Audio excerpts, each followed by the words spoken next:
I'm going to talk about Frank Zappa, who is a sort of a friend of mine. I mean, as a matter of fact, it's extraordinary because we belong to two different worlds.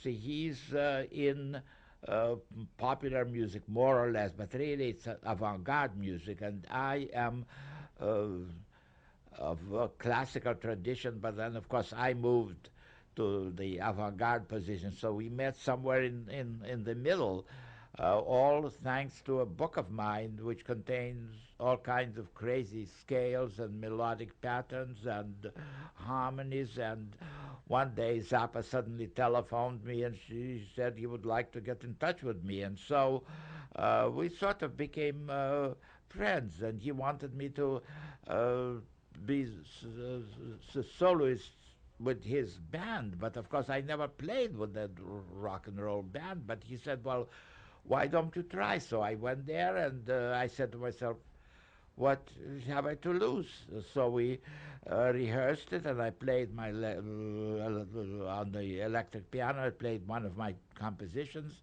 and Zappa's bodyguard gave me some cotton pads to put in my ear because the decibels were such that they would have deafened me for life. You see, and I still have we have work to do. Well, anyway, so we sort of got together very well, and he showed me some of his scores. Now he's a double personality.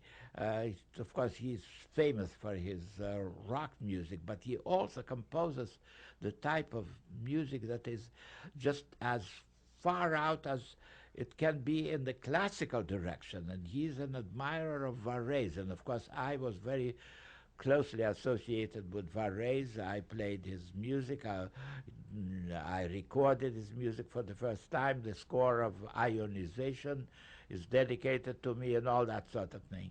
So we got together, and then Zappa gave me those huge scores, and they just looked like something that Varèse might have composed posthumously, so to speak. A fantastic bit of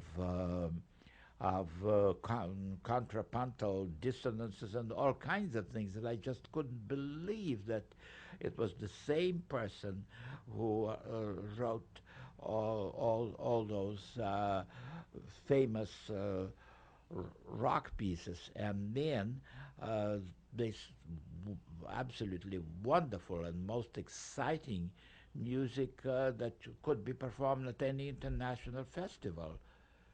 So this is my say about Frank Zappa. I don't know of any other person belonging to the world of rock music that would have such a tremendous concentration of knowledge and ability to project it in big scores and in a very big manner. And then I asked him where he studied, and I expected him to say that he went to the Juilliard or something. Well, he didn't study any place. He studied by just reading scores.